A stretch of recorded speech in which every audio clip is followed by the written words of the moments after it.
Di dalam Al-Quran, kematian itu adalah berpisahnya ruh dengan badan. Di saat itulah yang tersisa adalah nafs. Jika tubuh kembali kepada tanah dan dia tidak bisa kembali lagi kecuali kepada tanah, ruh berasal dari hembusan Allah, Allah yang maha qadim, maka ruh itu akan kembali kepada Allah. Lalu ruh itu membackup sang jiwa. Nah, jiwa inilah yang merasakan tersiksa jika tidak dapat menjawab, merasakan kenyamanan jika dapat menjawab. Jadi siapa yang merasakan? Itulah an-nafs, jiwa, sukma. Inilah yang kita sebut dalam bahasa kenabian an-nafs. Sahabat yang makan Allah, jadi jangan khawatir lagi siapakah yang ditanya Allah, itu an-nafs. Tapi siapa yang menjawab saat ditanya, man rabbuk, itu. Assalamualaikum warahmatullahi wabarakatuh. Bismillahirrahmanirrahim. Ashhadu an la ilaha illallah wa ashhadu anna Muhammadar Rasulullah. Allahumma salli ala Sayyidina Muhammad wa ala ali Sayyidina Muhammad. Rabbi shrah li sadri wa yassir li amri wahlul 'uqdatam min lisani yafqahu qawli. Amin. Bismillahirrahmanirrahim. Salam takzimku buat para sahabat-sahabatku tercinta dimanapun Anda berada. Semoga saya dan kita semua senantiasa di dalam lindungan Allah Subhanahu wa ta'ala. Amin ya rabbal alamin. Di pagi yang indah ini, mari kita perdengarkan pertanyaan dari sahabat kita yang ada di seberang sana. Silahkan. Assalamualaikum sahabatku Abdul Halim. Di sini saya Zainal dari Kedah, Malaysia, ingin mengajukan satu soalan. Apakah siksa kubur itu ada dan apakah doa-doa dari keluarga si mati bisa sampai kepadanya? Sekian, itu saja soalan saya. Assalamualaikum warahmatullahi wabarakatuh. Waalaikumsalam warahmatullahi wabarakatuh. Alhamdulillahirabbil alamin. Pertanyaannya adalah, apakah siksa kubur itu ada? Dan yang kedua, apakah doa anak yang soleh atau doa keluarga bagi si mayit bisa sampai kepada yang bersangkutan? Alhamdulillahirabbil alamin. Mari kita kaji dan jawab pertanyaan pertama.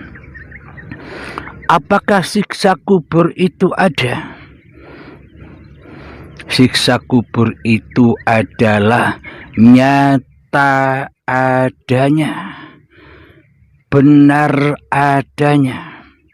Akan tetapi nyata keberadaan siksa kubur itu, nyata kebenaran siksa kubur itu hanyalah bagi orang-orang yang sudah beriman, orang-orang yang sudah kembali kepada Allah akan diberitahu tentang makna hakikat sejatinya siksa kubur itu.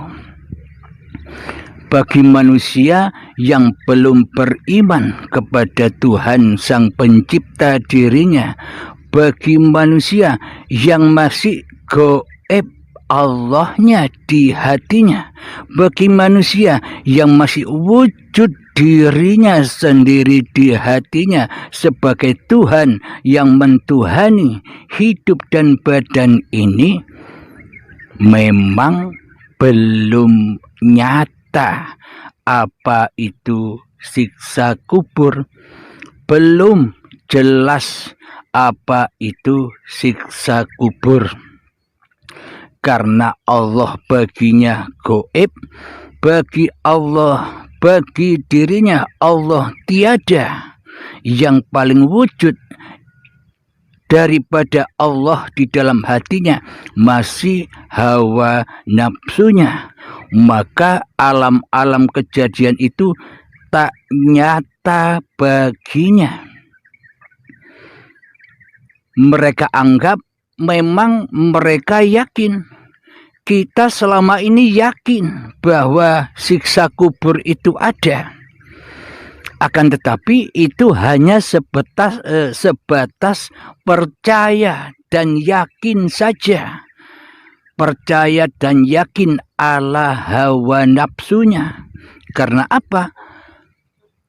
Percaya dan yakin kita selama ini masih dituhani oleh hawa nafsu kita sendiri di hati kita. Maka dari itu, gaiblah apa yang kita yakini, tiadalah apa yang kita percayai selama ini.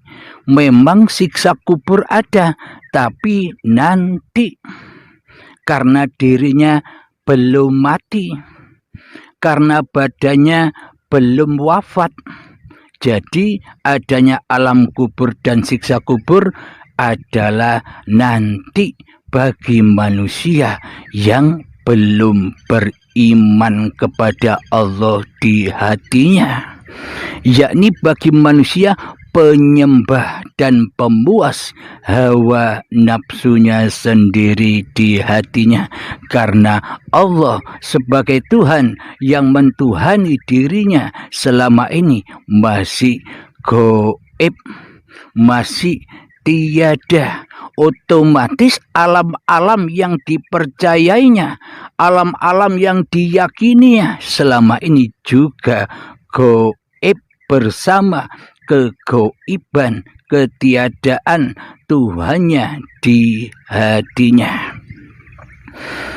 Alhamdulillahirabbil alamin, bagi Allah semua itu nyata. Kapan kenyataan itu? Siksa kubur itu kapan? Bagi Allah saat inilah siksa kubur itu, bukan nanti. Mari kita jelaskan. Perlu kita ketahui, iman manusia, mayoritas manusia selama ini hanya iman sebatas kepada hawa nafsunya sendiri. Hanya beriman kepada iblis yang nyata di hatinya. Hanya beriman kepada syaitan yang wujud di hatinya. Karena syaitan itu musuh-musuhmu yang nyata bagimu. Siapa yang wujud di hatimu? Allah kah atau dirimu?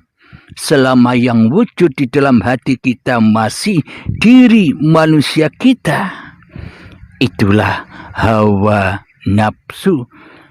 Ditandai Allah selama ini gaib. Maka dari itu semua alam yang ditunjukkan oleh Allah ya semuanya gaib bagi penyembah hawa nafsunya. Mari kita terangkan pemahaman manusia dan pemahaman Allah jauh berbeda, ibarat langit dan bumi. Begini,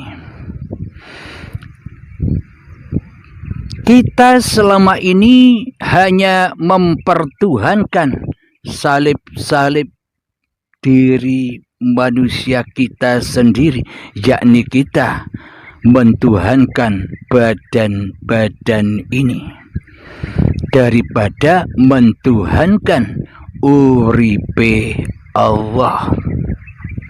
Maka dari itu keyakinan kita dengan alam siksa kubur itu yakin, tapi nanti terjadinya. karena salibnya, karena badannya, karena hawa nafsunya belum mati. Jadi kematian di sisi manusia berbeda dengan kematian di sisi Allah. Anggapan manusia kematian itu adalah matinya salib, matinya badan. Jadi ketika badan telah wafat, itulah disebut kematian di sisi manusia. Karena manusia menyembah dirinya sendiri sebagai salib-salib di hatinya.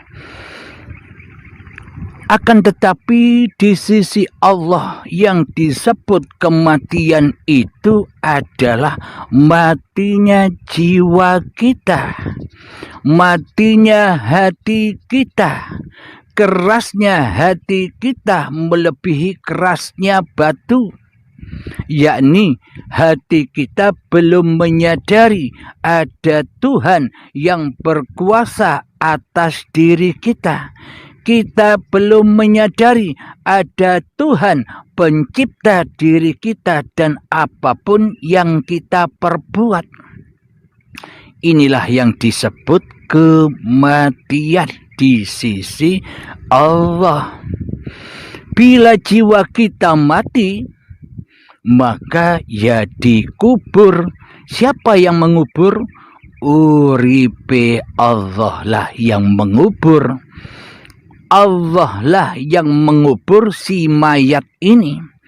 Jadi bila pemahaman umumnya, pemahaman manusia, siapa yang menguburkan mayat? Yang menguburkan mayat adalah orang-orang yang masih hidup, bisa keluarganya, sanak saudaranya, anak-anaknya, itulah yang mengubur. Hidup yang ada pada orang-orang yang hidup yang menguburkan mayat ini. Akan tetapi makna hakikatnya bila hati kita sudah mati, maka Allah sendirilah yang mengubur di dalam tanah. Jadi tanah ini bagi manusia ya tanah-tanah yang ini. Tanah bumi inilah kuburan manusia bagi manusia. Karena selama ini manusia masih mempertuhankan salib badannya daripada mempertuhankan siapa di balik salib badannya itu. Alhamdulillahirabbil alamin. Ketika jiwa kita telah mati, maka Allah menguburkan jiwa yang mati ini di dalam tanah. Yakni tanah yang mana? Tanah yang ini, tanah salib ini. Badan yang dari tanah inilah tanah pekuburan jiwa-jiwa manusia yang mati. Yakni jiwa manusia yang tidak bertuhan, jiwa manusia yang tidak mentuhankan Allah sebagai Tuhannya di hatinya, kecuali mentuhankan salib-salib dirinya sendiri di hatinya, yakni menyembah hawa nafsu iblis dan syaitan di hatinya. Ditandai Allah goib baginya. Itulah tanda-tanda jiwa yang mati. Kemudian setelah kematian bagi pemahaman manusia di dalam kuburan tanah ini, di situ nanti disiksa atau diazab kubur. Bagi manusia, pemahaman manusia yang belum bertuhan di sisi Allah. Bertuhannya hanya sebatas percaya-percaya saja, percaya yang hanya angan-angan, percaya yang hanya kosong belaka, tanpa iman di hatinya. Maka dari itu ketika manusia sudah wafat nanti, ketika manusia sudah pulang di dalam 7 jangkahan meninggalkan pekuburan, maka datanglah malaikat mungkar dan nakir. Mungkar dan nakir. mungkar dan nakir. Mungkar, kemungkaran. Malaikat kemungkaran. Maknanya apa? Ketika manusia sudah dikubur oleh Allah di dalam tanah pekuburan ini, kuburan yang berjalan ini, maka di dalamnya manusia diazab kuburnya, diazab di dalam badannya, disiksa di dalam badannya karena manusianya ingkar, mungkar dan nakir kepada Allah selama ini.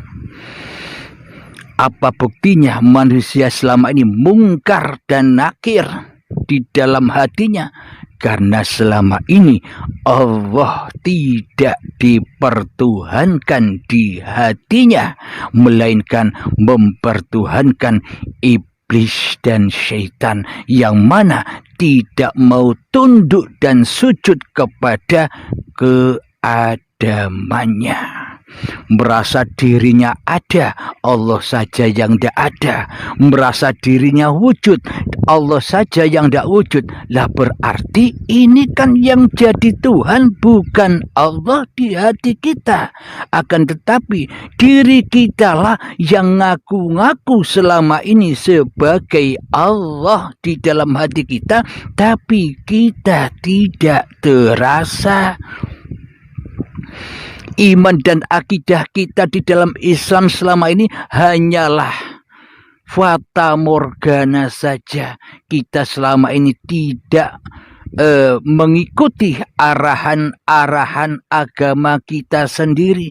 Kita selama ini menyimpang dari arahan-arahan yang sudah ditunjukkan oleh baginda Rasulullah Sallallahu Alaihi Wasallam, yang mana hati tak boleh mensekutukan Allah, hati tak boleh menduakan Allah. Karena itulah manusia terjebak di dalam kemungkaran dan kenakiran. Maka dari itu manusia diazab siksa di dalam badannya. Apakah siksa-siksa itu? Manusia mulai datang cinta-cinta akan selain Allah, cinta harta, cinta dunia, cinta mobil, cinta rumah, cinta pekarangan, cinta hal-hal yang selain Allah, yakni hatinya hubbud dunya. Itulah bekal, itulah alat untuk mengazab kubur manusianya di hatinya, karena manusia mungkar dan nakir kepada Tuhannya. Karena manusia tidak mau menjadi hamba, karena manusia selama ini hanyalah ingin menjadi Tuhan, yang mana lebih wujud daripada Tuhan pencipta dirinya di hatinya. Inilah yang dimaknai azab kubur itu. Jadi sudah nyata sekarang bagi orang-orang yang beriman kepada Allah, nyata sekarang bagi orang-orang yang menjadi Habibullah, hatinya bukan badannya. Makna Habibullah hatinya bahwa tiada Tuhan selain Allah, bahwa la ilaha illallah Muhammad Rasulullah, tiada Tuhan selain Allah yang berkuasa atas Muhammad, yang mengutus Muhammad, yang mengutus seluruh manusia yang diciptakannya. Akan tetapi karena kemungkaran dan kenakiran kita selama ini yang tidak mau menjadi utusan Allah, akan tetapi kemungkaran dan kenakiran kita selama ini hanya cinta kepada diutus oleh hawa nafsu kita sendiri. Kita lebih cinta pada iblis dan setan, yang mana kita selalu selama ini diutus dan dibisikkan oleh iblis dan setan di hati kita untuk selingkuh, untuk syirik, untuk ingkar kepada Tuhan yang telah menciptakan kita. Itulah kemungkaran dan kenakiran, maka diazablah hati kita dengan cinta-cinta yang kita tumbuhkan di hati kita. Kita cinta harta, kita diperbudak olehnya, kita diutus oleh iblis dan setan. Ayo bro, kerja yang giat, kumpulkan harta-hartamu untuk anak-anakmu, kumpulkan harta-hartamu untuk kebanggaanmu, kumpulkan harta-hartamu untuk kemuliaanmu di sisi manusia. Bila kau sudah kumpulkan harta-hartamu, manusia akan menyaksikanmu, manusia akan memandangmu bahwa engkau banyak hartanya, bahwa engkau kaya raya, engkau bisa naik haji, engkau bisa umroh dengan rasa kebanggaanmu. Ini semualah atas mungkar dan nakirnya hati kita. Jadi itulah azab yang dimaksud azab kubur itu. Karena jiwa kita masih mati di dalam kesadaran bertuhankan Allah, maka ya diazab di dalam hati kita. Kita cinta mobil, dibisikkanlah, diutuslah hati kita oleh iblis dan setan. Ayo bro, beli mobil yang mewah bro. Agar apa? Agar kamu dilihat oleh manusia bahwa kamu orang yang kaya raya. Inilah kemungkaran hati kita yang selama ini kita hanya rela, kita hanya ridho diutus oleh syaitan daripada diutus oleh Allah. Bagaimana mungkin kita bisa diutus oleh Allah wong kita tidak mempertuhankan Allah di hati kita selama ini? Alhamdulillahirabbil alamin. Itulah yang dimaknai azab kubur di sisi Allah. Karena Allah tidak memandang raga-ragamu, akan tetapi Allah hanya memandang hatimu. Jadi semua peristiwa-peristiwa itu bukan peristiwanya badan, akan tapi semua peristiwa itu adalah peristiwanya hati. Apa buktinya? Di dalam ayat Allah di surat Az-Zariyat ayat 21. Bismillahirrahmanirrahim. Wa fi anfusikum afala tubsirun. Dan semua itu telah ada di dalam masing-masing dirimu. Apakah kau tak melihatnya? Bagaimana kita bisa melihat wong kita tak beriman kepada Allah? Hanya orang-orang yang berimanlah yang bisa melihat itu, karena orang-orang yang beriman sudah tak dapat melihat lagi, akan tetapi Tuhannya lah yang memperlihatkan. Bagi orang-orang yang beriman hatinya kepada Tuhannya. Jadi apakah siksa dan azab kubur atas kemungkaran dan kenakiran hati kita selama ini? Kita cinta kepada anak, cinta kepada istri, hingga kita diperbudak olehnya. Kita mati-matian kerja banting tulang untuk memperjuangkan cinta-cinta yang ada di hatinya, agar anaknya kelak jadi orang yang berhasil di sisi ekonominya, agar dirinya bisa menafkahi istrinya untuk bersolek demi kecantikannya. Itulah semua azab-azab kubur, yang mana bahan bakarnya adalah apapun yang cinta-cinta di hati kita itu. Cinta-cinta yang selain Allah itulah bahan bakarnya azab kubur itu. Kemudian cinta kepada ilmu. Kita selama ini merasa berilmu tinggi di babagan syariat, ilmu ekonomi, ilmu apapun yang mengandung dan menghasilkan kekayaan baginya. Itulah azab-azab, siksa-siksa. Kemudian cinta kepada amal. Amal perbuatannya selama ini merasa benar. Diri kita setelah sholat 5 waktu dengan benar. Diri kita telah menjalankan sunnah-sunnah di dalam sholat rawatib dengan benar.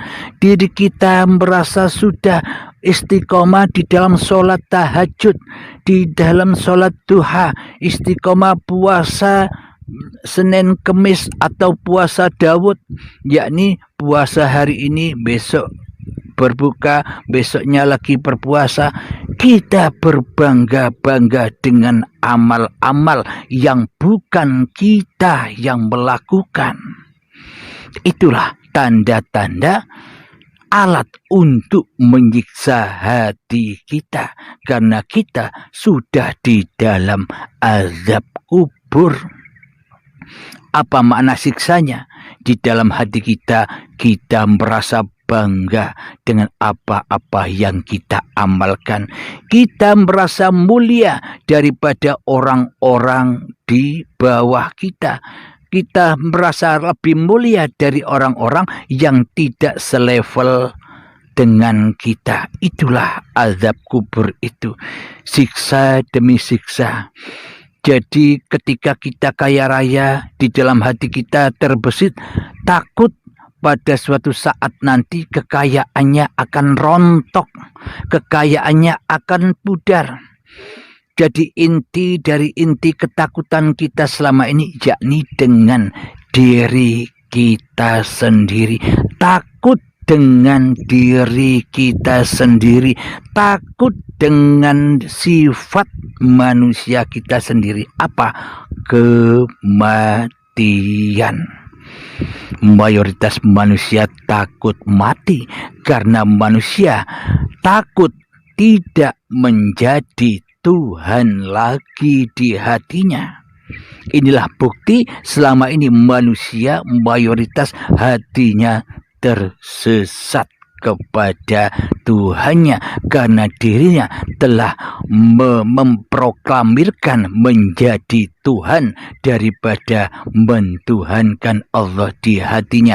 Itulah makna kematian, itulah makna siksa dan azab kubur yang ada di dalam salib-salib badannya ini.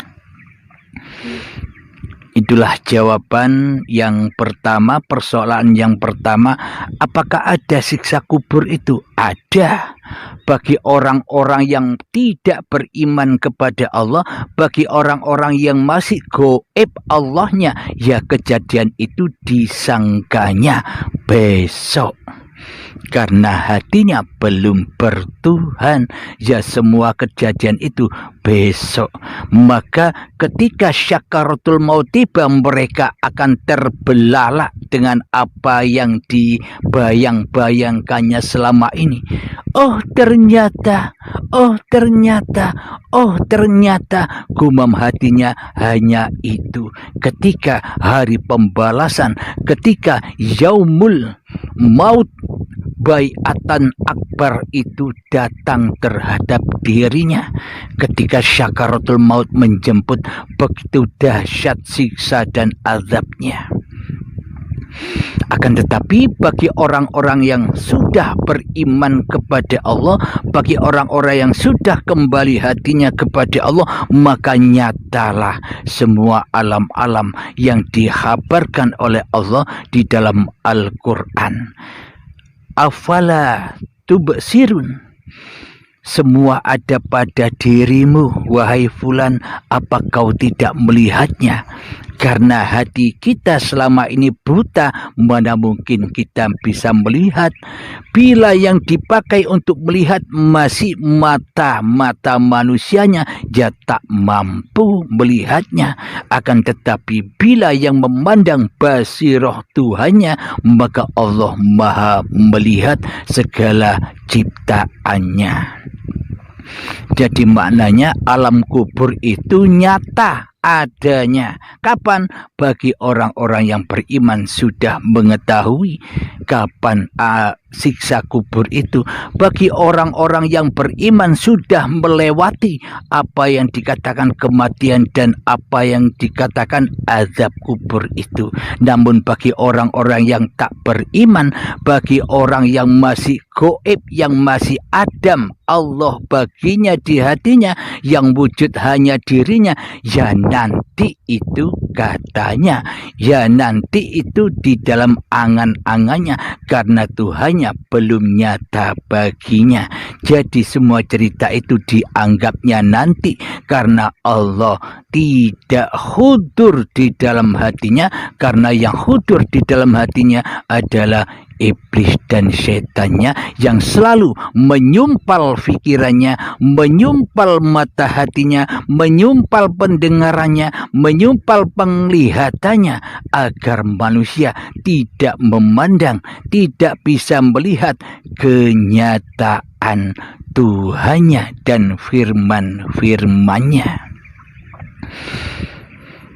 Jadi jawabannya, alam kubur, siksa kubur itu ada nyatanya, jelas bagi orang-orang yang sudah kembali kepada Allah. Itulah jawaban persoalan yang pertama. Dan jawaban persoalan yang kedua adalah, apa bisa anak yang soleh itu mengirimkan hadiah doa kepada orang tuanya ketika orang tuanya sudah meninggal?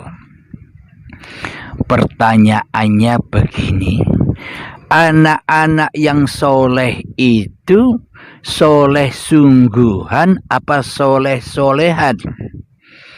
Menurut pandangan mayoritas manusia, karena selama ini hanya menyembah salib, bukan menyembah Allah di hatinya, maka yang dipandang adalah salib-salib ini bagi manusianya. Yakni ketika melihat badan-badannya anaknya yang sering beribadah jamaah ke masjid, yang sering mengaji Al-Quran, itu dikatakan anak yang soleh bagi manusia yang masih tertutup, yang masih mati hatinya. Karena apa? Karena manusia masih melihat salib-salib dohiriyah manusianya, yang dinilai salib-salibnya bukan hatinya. Jadi figur soleh, anak yang soleh atau anak yang solihah bagi manusia yang tak bertuhan hanyalah memandang laku-laku syariatnya saja, laku-laku dohiriyahnya saja. Dilihatnya anaknya rajin ibadah, sudah kita memvonis anak saya soleh. Ketika anaknya rajin mengaji, rajin sholawatan, rajin berbuat kebaikan, kita sudah memvonis sudah mempunyai anak yang soleh. Itu anggapan kita manusia yang selama ini belum bertuhan, yang hanya mentuhankan salib-salib ini. Namun di sisi Allah, anak yang soleh itu yang bagaimana? Di sisi Allah, anak yang soleh itu anak yang sudah mengenal Tuhannya, anak yang sudah mengenal Allah sebagai Tuhan pencipta dirinya. Itulah yang disebut anak yang soleh atau anak yang soleha. Apa anaknya sudah soleh dan soleha apa belum? Bila anaknya tidak soleh dan soleha, yakni bila anaknya selalu mensekutukan Tuhannya dengan dirinya seperti orang tuanya, apa itu disebut anak soleh? Jadi yang dikatakan anak soleh itu anak yang sudah berbakti menyembah kepada Tuhan yang menciptakan dirinya.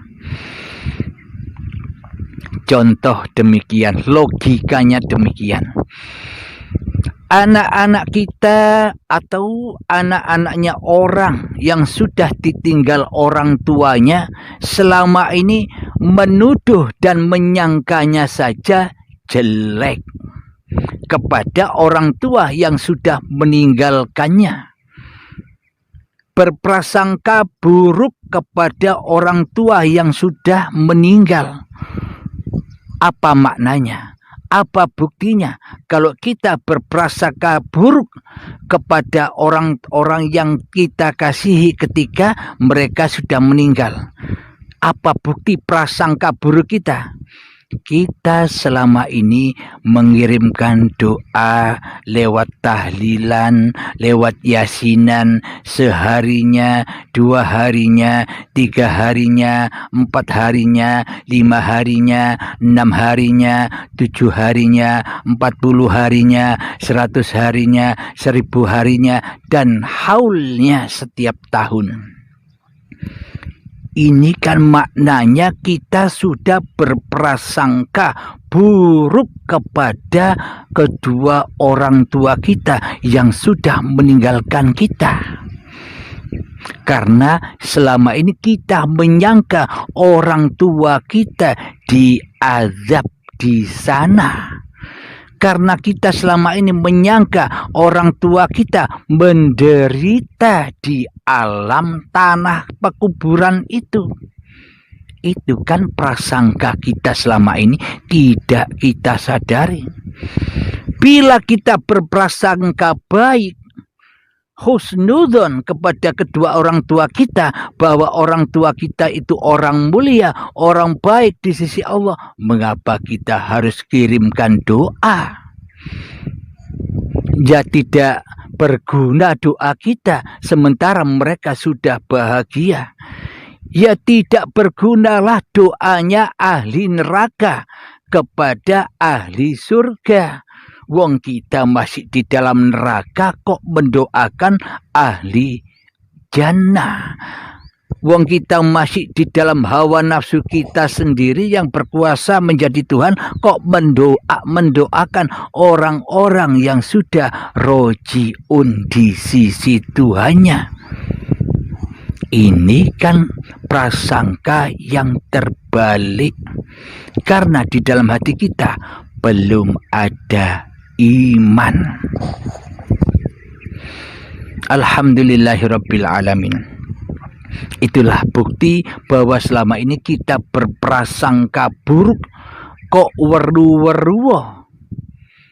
Seakan-akan kita sudah tahu bahwa mereka membutuhkan doa kita, bahwa mereka membutuhkan uluran tangan kita, bahwa mereka butuh kita kirimi sebagai makanan dan pakaiannya. Seolah-olah kita sok tahu. Seolah-olah kita sudah pernah mati. Maka dari itu, itulah prasangka-prasangka buruk kita selama ini kepada orang-orang yang sudah kembali di sisi Allah. Seolah-olah kematian itu buruk bagi kita.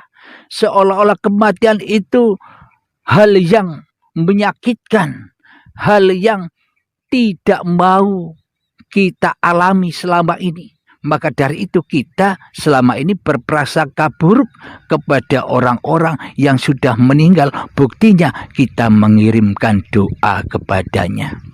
Itulah tanda-tanda prasangka hati kita yang selama ini tidak bertuhan karena tidak tahu hakikat sebenarnya kematian.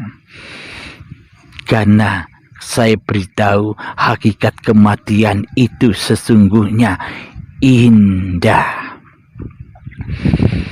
Dan hakikat kehidupan bila hidup masih diakui oleh manusianya, itulah keburukan, itulah keazaban, kecelakaan, itulah kemungkar dan nakiran, itulah ahli kubur dan mendapatkan azab kubur yang sesungguhnya. Alhamdulillahirabbil alamin. Sekarang kita logikakan lagi. Ketika kita sebagai anak dari orang tua yang sudah meninggal, kita kirimkan doa setiap waktu. Ba'da sholat 5 waktu, kita mengadakan tasyakuran, doa untuk mengirimi orang yang sudah meninggal. Bila si anak ini, bila orang-orang yang membaca doa-doa zikir di dalam tahlilan itu, tasyakuran itu, tidak tahu harus dibawa kemana alamat doa-doa yang dipanjatkannya, tidak tahu alamat di mana orang tuanya berada dan disiksa serta diazab yang menurut dirinya selama ini, tidak tahu tempatnya, kira-kira sampai apa yang dikirimkannya. Coba pakai logika Anda, hayati. Bila kita tidak tahu di mana tempat orang tua kita ditawan, di penjara, karena selama ini kan kita menyangka orang-orang yang mati itu menunggu ditawan dulu, diazab dulu, di penjara dulu, di alam kubur. Kalau kita tidak tahu jiwanya pergi kemana, mana mungkin doa-doa kita sampai kepadanya, bro. Mana mungkin perbekalan yang kita siapkan dari rumah dengan berjamaah akan sampai kepada si mayat, bila kita tidak tahu mereka ada di mana. Logika begini, Anda mengirimkan sesuatu baik makanan, minuman, pakaian kepada orang tua Anda. Bayangkan orang tua Anda di penjara di suatu tempat, diazab, disiksa di suatu tempat sesuai prasangka kita selama ini. Anda siapkan makanan-makanan yang enak, Anda siapkan baju-baju yang indah guna untuk orang tua Anda yang ditawan, yang disiksa, yang diazab menurut anggapan kita selama ini. Kemudian setelah siap semuanya, baru Anda kemasi dengan rapinya, dengan indahnya. Kita tulisi untuk ayahku si fulan, untuk ibuku namanya ini, untuk kakekku namanya ini, untuk nenekku namanya ini, untuk buyut-buyutku namanya ini, untuk buyutku namanya ini. Ditulis semua. Setelah itu panggil tukang pos. Pak Pos, tolong kirimkan bingkisan ini kepada si fulan, si fulan, si fulan, ila ruhi, ila ruhi, ila ruhi, ila ruhi, ila arwahi. Tolong ini kirimkan dan berikan kepada mereka sesuai nama yang ada di bingkisan ini. Alamatnya di mana ini? Harus dikirim kemana? Saya tidak tahu alamat mereka di mana ditahan. Saya tidak tahu alamat di mana mereka diazab dan disiksa. Pokoknya kamu bawa sudah. Pokoknya aku pasrah kepada kamu. Sementara Pak Posnya tidak tahu alamatnya juga. Mana mungkin sampai? Secara logikanya kan begitu. Karena anaknya bukan anak yang soleh. karena anaknya tidak berbakti dan mengabdi kepada Tuhannya, padahal mereka orang-orang yang sudah meninggalkan kita adanya alamatnya di sisi Tuhannya. Inna lillahi wa inna ilaihi roji'un. Darikulah kau kuciptakan dan kepadakulah kau kukumpulkan, kau kukembalikan. Bagi anak yang sudah berbakti kepada Tuhannya, maka ia tahu di mana posisi arwah kedua orang tuanya. Namun bagi anak yang tidak mengabdi, bagi anak yang masih wujud di dalam hatinya hawa nafsunya, Allahnya gaib, ya tidak tahu alamatnya. Ya hanya prasangka-prasangka bayangan saja yang ada di benak hatinya. Jadi takkan pernah sampai kapanpun apapun yang didengung-dengungkannya. Wong anaknya belum Islam di sisi Allah, belum selamat hatinya kepada Allah, kok bisa mau ngirimkan yang gaib, mau ngirimkan kepada arwah-arwah yang mana hidup yang ada pada kedua orang tua kita, hidup yang ada pada seluruh manusia yang sudah meninggalkan kita, hidup yang ahad, hidup yang esa dengan hidup yang selama ini diakui sebagai hidup diri manusianya. Nah, inilah jawaban kalau anaknya tidak soleh. Makna soleh itu bagaimana? Anak yang sudah mempertuhankan Tuhannya, maka selamanya anak yang tidak soleh kepada Tuhannya ini tak akan mampu mengirimkan doa kepada orang tuanya. Karena apa? Karena tidak tahu alamatnya. Apalagi orang-orang yang membantu, yang hadir di dalam kumpulan-kumpulan untuk tasyakuran, orang yang sudah meninggal, apalagi anaknya saja tidak tahu alamatnya, apalagi orang-orang yang diajak berzikir. Itu logikanya. Saya terangkan lagi, kebanyakan manusia, apalagi manusia yang berada di alam mukasyafa atau berada di alam karomah, ditunjukkan di dalam hatinya bahwa di pekuburan umum itu banyak mayat-mayat, banyak penghuni kuburan itu duduk di dalam, duduk di atas pekuburannya. Bagi pandangan orang yang mukasyafa, bagi pandangan orang yang berkaromah, memandang bahwa arwah-arwah, hidup-hidup, nyawa-nyawa orang yang sudah meninggal itu menunggu-nunggu di dalam di atas pemakamannya, menunggu-nunggu kiriman dari anaknya, menunggu-nunggu kiriman dari orang, bahkan digambarkan di situ meminta-minta, melas terazab keadaannya karena anaknya tidak soleh, tidak bisa mengirimi. Jadi banyak orang yang terazab di dalamnya. Ini pandangan orang yang mukasyafa atau indigo, memandangnya demikian. Karena di dalam hatinya belum nyata Tuhannya, yang nyata masih iblis dan setannya, termasuk hawa nafsunya sendiri yang lebih wujud daripada wujud Tuhan yang menciptakan dirinya. Jadi pandangannya hanyalah imajinasi, hanya bayangan-bayangan hawa nafsunya belaka. Jadi makna hakikat kenyataan sejati cerita itu semua adalah sudah nyata saat ini.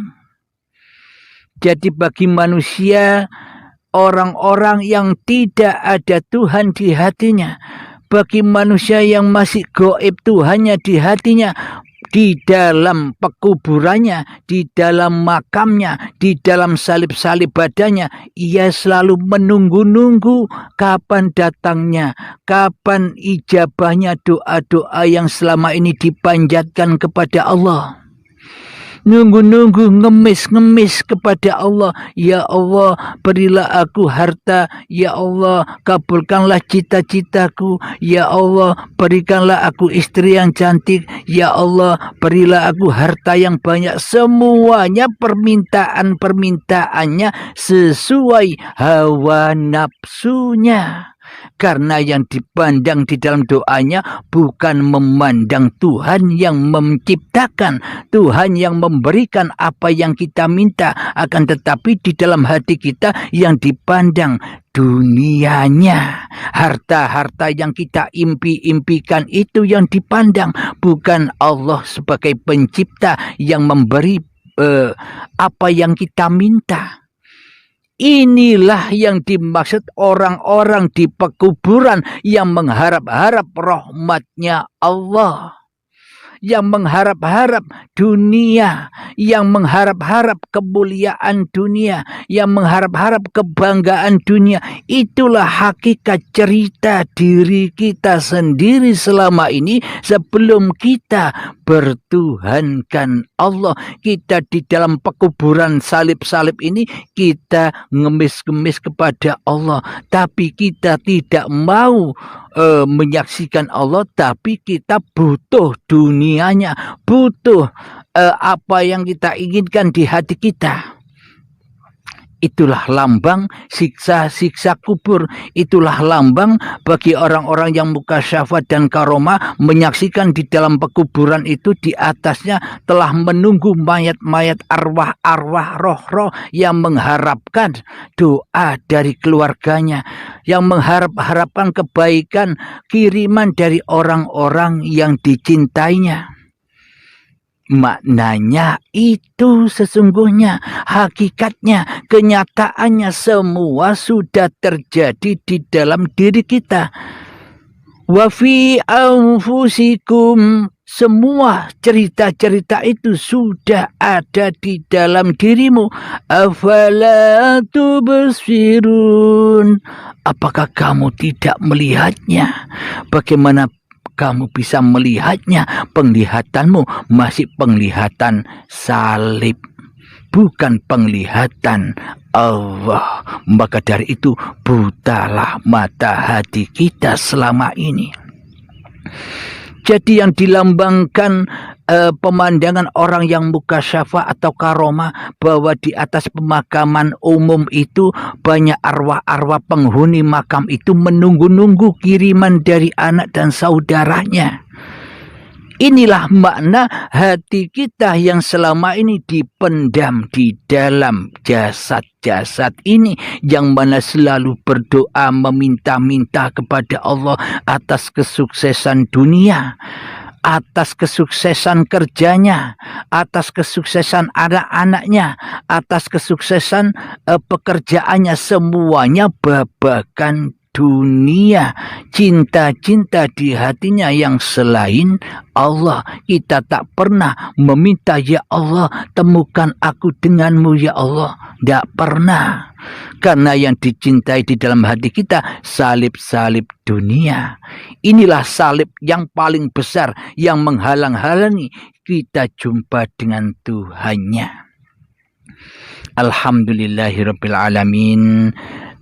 Saya kira cukup jawaban kita atas dua pertanyaan sahabatku dari seberang sana. Semoga saya khususnya dan semoga kita semua para pendengar, para pecinta uripe Allah, semoga kita selalu mendapat bimbingan dari Allah, selalu mendapatkan petunjuk hati kita kepada Allah. Matikanlah dirimu sebelum datang kematianmu. Baiatkan dirimu sebelum kau dibaiat paksa di saat hari pembalasan kelak, yakni saat syakaratul maut. Alhamdulillahirabbil alamin. Sebelum kita akhiri kajian ini, marilah kita tetap memohon doa kepada Allah lewat salawat dolimin daf'ul bala, agar hati kita terhindar dari balak-balaknya kekufuran hati kita selama ini, kezaliman hati kita selama ini kepada Tuhan yang telah menciptakan diri kita.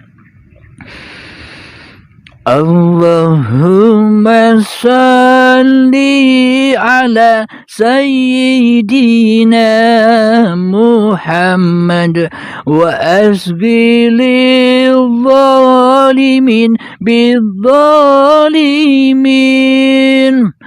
Allahumma salli ala Sayyidina Muhammad wa asghi lil-zalimin bil-zalimin. وأخرجنا من بينهم سالمين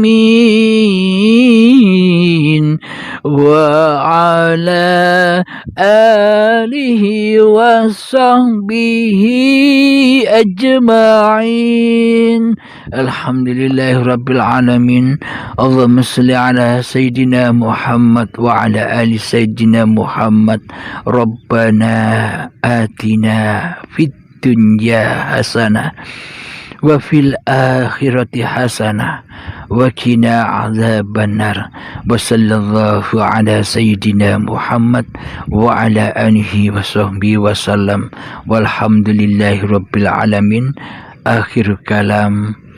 Assalamualaikum.